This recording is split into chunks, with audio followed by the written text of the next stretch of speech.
Aceh Tamiang adalah negeri Raja Muda Sedia yang kaya dengan kisah yang melegenda. Berbagai kisah rakyat masih banyak dan belum tertulis dan diketahui secara meluas.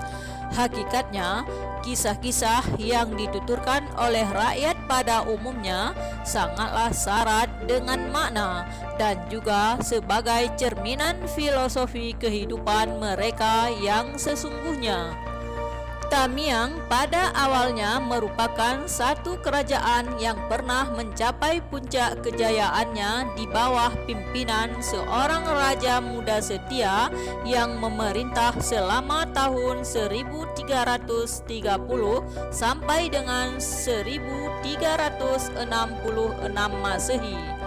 Pada masa kerajaan tersebut, wilayah Tamiang dibatasi oleh Sungai Raya atau Selat Malaka di bagian utara, Besitang di bagian selatan, Selat Malaka di bagian timur, dan Gunung Segama di bagian barat. Dikisahkan bahwa ketika musuh memasuki wilayah kerajaan Tamiang, sang raja sedang asik bermain catur dengan permaisurinya, dan tidak lama kemudian burung beo selaku hewan kesayangan raja menginformasikan bahwa ada pihak musuh yang memasuki wilayah kerajaan. Berhubung raja merasa sudah memperkuat barisan pertahanan pintu masuk, maka sedikit pun tidak ada kecemasan di dirinya, mengingat laporan apapun belum didengar dari para pasukan terpercayanya, sehingga perkataan seekor hewan diacuhkan. Kendati pun sang permaisuri telah mengingatkan kepada sang raja. Melalui tokoh hebat pada masa itu, musuh masuk ke wilayah kerajaan Tamiang melalui jalur yang tidak disangka-sangka, yakni jalur rimba yang tak mungkin dilalui oleh orang sembarangan. Mereka melakukan perjalanan menggunakan perahu yang berjalan di daratan. Tampak perahu yang mendekat pada istana membuat jalan yang dilintasinya terbelah dan berubah menjadi sungai. Mungkin inilah asal mula Sungai Tamiang, khususnya yang berhaluan di desa Benua Raja. Dengan memasukkan istrinya ke dalam kendi kecil seukuran kantung, Raja Muda Sedia beserta permaisuri Portuan Suri Meru Meligai dan beberapa pengawal berhasil menyelamatkan diri berlayar ke arah hulu sungai di kaki Gunung Senggama dengan menggunakan daun keladi sebagai perahu yang juga melaju di daratan. Tapak keladi itu menjadi anak sungai yang menjadi bukti nyata bahwa sang raja memang berada di daerah tersebut. Raja Tamiang memiliki seorang putri yang sangat cantik jelita. Dialah yang bernama Portuan Putri Megagema, yang lebih dikenal dengan Putri Rindu Bulan. Pesona kecantikannya mampu membuat siapa saja lupa akan indahnya rembulan, sehingga wajarlah jika julukan Lindung Bulan melekat padanya.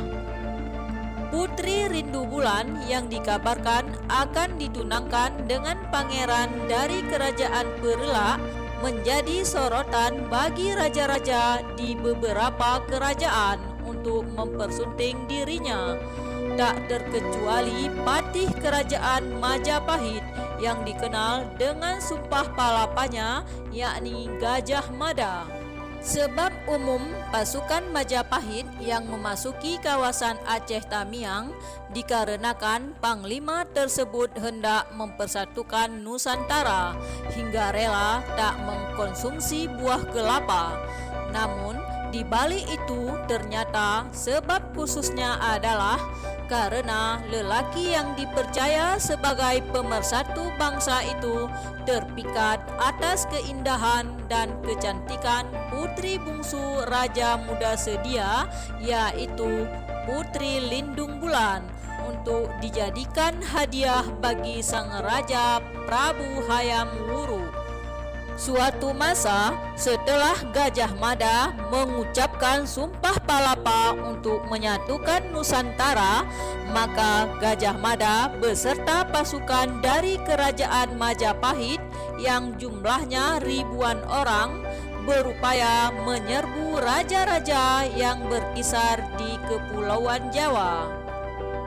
Setelah puas dengan kemenangannya, maka Majapahit segera menyebar ke kawasan di Pulau Sumatera dan pulau-pulau lainnya.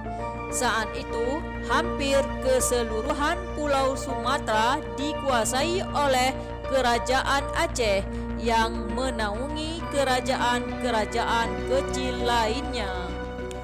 Satu persatu kerajaan dari Palembang, Padang, Tumbang dihancurkan dan ditaklukkan oleh sang Panglima Gajah Mada.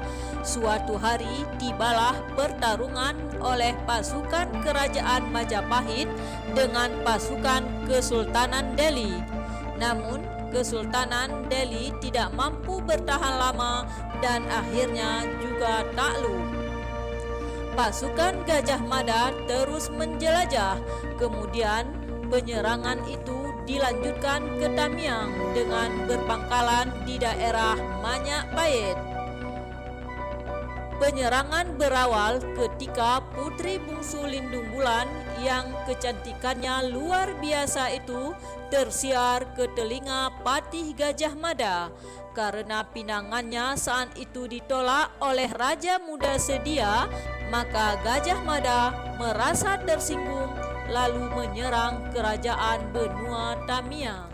Untuk mengantisipasi hal tersebut, maka dikirimlah seorang utusan ke Kutaraja untuk meminta bantuan bala tentara.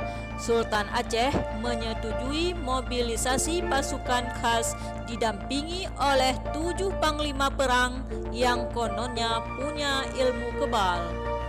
Selang beberapa minggu, berhadaplah pasukan Gajah Mada dengan pasukan kerajaan Aceh yang dipimpin oleh Panglima Hantam Mano.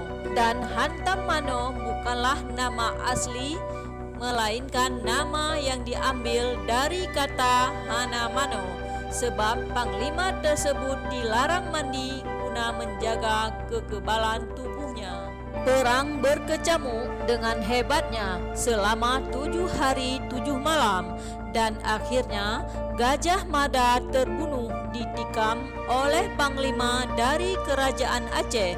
Akhirnya pasukan kerajaan Majapahit mundur untuk balik ke kampungnya dan meratapi kesedihan akibat kekalahan. Untuk mengenang kemenangan kerajaan Aceh terhadap pasukan Gajah Mada dari kerajaan Majapahit tersebut, maka kampung atau lokasi tempat pertempuran di daerah Aceh Tamiang tersebut dinamakan menjadi Kampung Manyak Payet, adopsi dari nama kerajaan Majapahit. Kampung ini sampai sekarang masih ada di Aceh Tamiang, tidak jauh dari Kampung Pahlawan, Kecamatan Karangbaru. Pada cerita rakyat secara umum, Gajah Mada menghilang karena menuju nirwana. Namun, hal tersebut menurut pengalaman lisan leluhur Aceh Tamiang, kisah menuju nirwana merupakan kedok dari pasukan Gajah Mada untuk menjaga moral dan nama baik agar tetap tinggi dan tidak malu akibat gagalnya Gajah Mada memenuhi sumpah palapa. Tentang kebenaran cerita tersebut, siapa yang tahu jika tidak dilakukan penelitian sejarah secara lebih lanjut. Namun mendengar nama desa Manyak Payet dan hikayat cerita masyarakat di sekitar kawasan Tamiang, sekiranya memang hal tersebut benar adanya. Namun, sejarah Indonesia tidak pernah menceritakan apapun tentang tewasnya Gajah Mada di kerajaan Aceh Tamiang. Yang ada hanya semangat dan sumpah palapa oleh seorang Patih Hayam Wuruk sebagai oknum yang dianggap pemersatu Nusantara.